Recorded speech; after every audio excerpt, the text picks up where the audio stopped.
Once a year, usually around New Year's Day, I like to back up Photics.com. Since it's a slow day when most of the stores are closed, it's a nice time to reflect on the year and to back up those memories. It's not a difficult thing to do. On the admin side of the website, there's a backup option. It only takes a few minutes to make a backup, but this action could avert total disaster. The website has been online for 25 years. That's a lot of information. Just as an extra precaution, I like to run the export from within WordPress. The generated XML file contains posts, pages, comments, and other information that is stored in the database. While that exported file can be useful, it's not a full export of the website. It doesn't include images, videos, PDFs, hype animations, hype templates, and lots of other files that make up the website. And now if this sounds confusing to you, that's okay. This video is not a tutorial about backing up a single website. Well, not exactly. Instead, it's about something potentially more serious. There is increased conflict in the world. Also, 2024 is an election year. What if things get more hostile and there's a massive internet outage? It doesn't even have to be a man-made calamity. A coronal mass ejection could cause big problems. On the National Environmental Satellite Data and Information Service website, it says that fast CMEs occur more often near the peak of the 11-year solar cycle and can trigger major disturbances in Earth's magnetosphere. And guess what? We're heading towards the peak of the solar cycle. That's not to say we should panic. Apparently there's less than a 2% chance of the Earth being hit by a Carrington-class storm this decade. Also, according to this nice NASA video, it takes 1 to 3 days for a CME to reach Earth. It also shows the difference between a CME and a solar flare. So, imagine that scenario. You turn on your TV or you get an alert on your phone. The message is to prepare for a massive solar storm.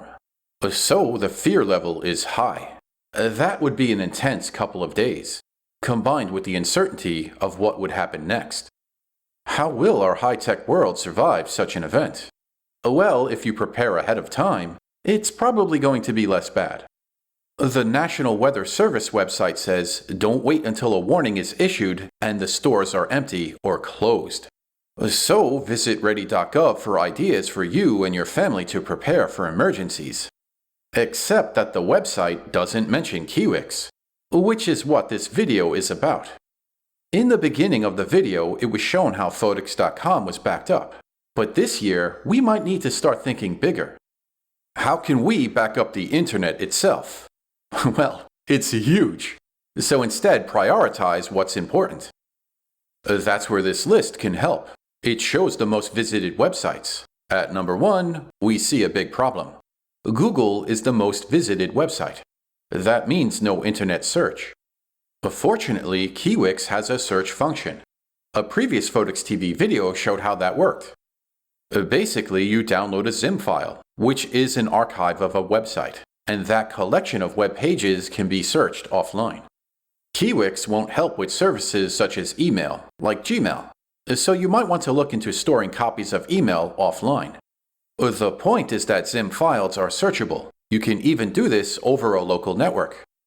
The Kiwix server is one example. It says it allows you to deliver zim files over the HTTP protocol within your local network, be it a university or your own house.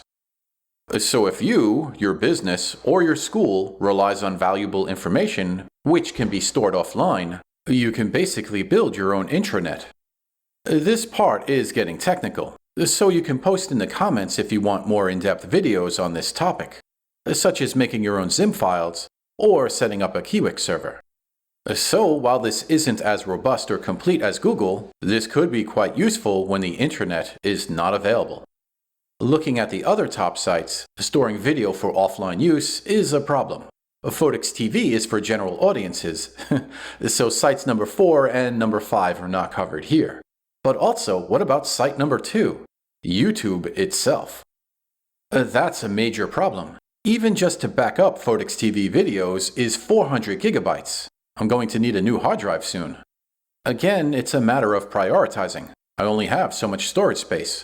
So it's a matter of determining what's the most important data. Video is nice, but pictures and text could be more practical. The following is my favorite Zim files. The first goes back to the list of top websites. Wikipedia is at number 7. This is where Kiwix excels.